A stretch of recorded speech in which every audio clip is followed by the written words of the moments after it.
Hello and welcome to the Championship Talk podcast. I'm your host Paul O'Toole and I'm alone again. I'm not joined by my co-host Thomas Falco. It will probably be after Christmas. We're going to start with Derby.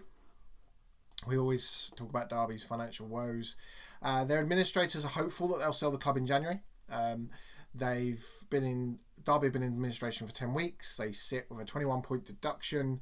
However, the administrators are hopeful that they will be able to sell the club as a going concern by the end of January. Wayne Rooney has also been reported to say that the club going to liquidation is unlikely.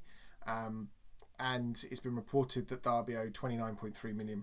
Derby and its associated companies owe the HMRC about £29 million, which, although it seems a staggering sum of money when you actually think that James Maddison went from Norwich, Buendia went from Norwich for 30 million. The one player sale could alleviate that problem.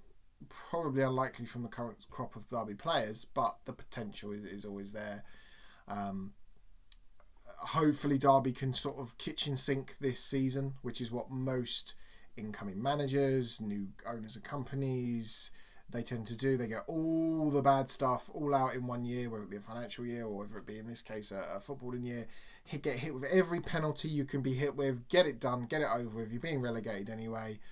Start next season in a position where you can look upwards rather than worrying about what's going on off the field. And I think that if Derby are taken over, and it is an if, until it happens we don't know, that can put them in a position where they can start thinking about rebuilding, and it will be rebuilding from League One. I think all Derby fans see that.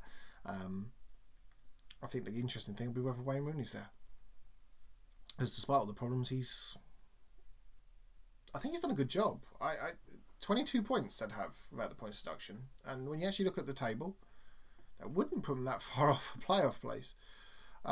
So I'd actually say with the squad he's got, he's done a really good job, and it'll be interesting to see whether he stays. You know, he clearly has made his money, and I think that Derby potentially where he would, when you look at geographical locations, it's not like he's travelling 4 or 5 hours to get to training every morning. He may see Derby. He may have affiliations to Derby given what's gone on and the players, and he may want to see Derby with a new owner and with pushing in League One for promotion and potentially winning the League One title. You know, he may see that as a good stepping stone for his career. So it's going to be interesting that it's not all doom and gloom at Derby. However, you have got that caveat of until someone's bought them, they are in administration, and you can't get away from that fact. And I think that that's going to be an interesting thing to kind of watch, and we will continue to monitor that situation. You know, we don't want to see what happened to Bury happen to Derby. Next thing is John Fleck is the Sheffield United midfielder who collapsed during training. He needed urgent medical attention. He's now given all clear to return to training. On the 23rd of November, he was taken to hospital, and he was able to attend the Blades home game. Paul Heckingbottom said he's been on the grass training. Hopeful to have him back. It's interesting to see the number of incidences that are happening, the cardio-related, breathing-related instances that are happening to footballers, and these are elite-level athletes. You know, myself and Thomas are far from that, and it is interesting to see the toll that elite-level sport can take on your body at times. And I think that it's good that we've now those elite-level sportsmen are working in an environment that is got medical professionals on hand, the medical equipment is on hand, and as we've seen, fans in stands and things like that, where that medical equipment is being used for the general public as well.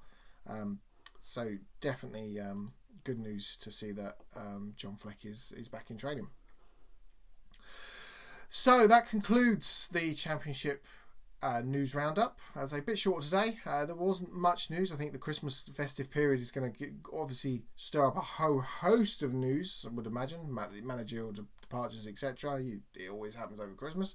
And then obviously we've got the opening of the transfer window, which I don't think there's going to be much activity other than loans, short-term loans, free signings, etc. I would be stunned if many Championship clubs actually go and pay money for players.